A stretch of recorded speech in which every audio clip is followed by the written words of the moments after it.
وفجأة سمعت صوته ورايا، الصوت اللي كنت بسمعه من الموبايل، بس الصوت اللي وحشني لدرجة الوجع. أكرم جوزي رجع من السفر بعد 3 سنين.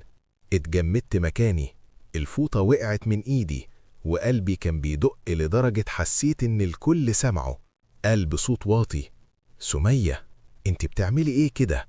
لفيت ببطء وشفت وشه، كان واقف عند باب الصالة، شنطته لسه على الأرض وعينه بتلف في المكان كأنه مش مصدق اللي شايفه. بص عليا، على جلبيتي القديمة، على شعري المربوط بإهمال، على ايدي اللي باين فيها الحروق. صلي على النبي صلى الله عليه وسلم، وما تنساش الاشتراك قبل ما نكمل. قرب خطوة خطوتين لحد ما بقى قصادي.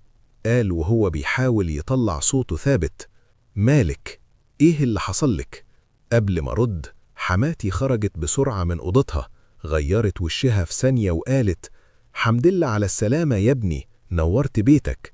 سمية كانت بتنظف شوية، أصلها بتحب الشغل. أكرم ما بصتلهاش، كان مركز عليا أنا. مد إيده ومسك دراعي، وأول ما لمس الحروق أنا شهقت من الوجع ورجعت إيدي. ساعتها صوته علي: مين عمل فيكي كده؟ سكت، لساني اتربط، بس دموعي نزلت لوحدها. حماتي حاولت تضحك وتقول: دي حاجات بسيطة، أصلها بتتلخبط في المطبخ. بس أكرم لفلها فجأة وقال: اسكتي. أول مرة أسمع صوته كده. الشقة كلها سكتت، حتى بنتها اختفت جوه الأوضة. أكرم رجع بصلي وقال بهدوء مخوف: احكي يا سمية، من غير خوف. لقيت نفسي بحكي كل حاجة، عن أول ألم، عن الإهانات، عن التهديد بالطرد، عن الجوع، عن الليالي اللي كنت بنام فيها وأنا بعيط، عن الحروق اللي بخبيها، وعن لبس المقفول في مكالمات الفيديو.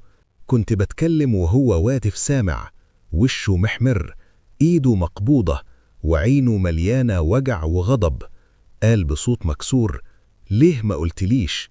قلت له: كنت خايفة، قالولي هيرموك في الشارع. لف الحماته وقال: انتي عملتي ايه في مراتي؟ حاولت تبرر، لكن أكرم قاطعها: من اللحظة دي انتي ملكيش كلمة على سمية. قرب مني وشال الفوطة من الأرض وقال قدامهم كلهم: سمية مش خدامة، سمية مراتي. وفي نفس اليوم لم هدومه بإيده وخدني ومشي، ساب بيت أمه وراه ومن غير ما يبص. بعدها بأيام وداني لدكتور وتعالجت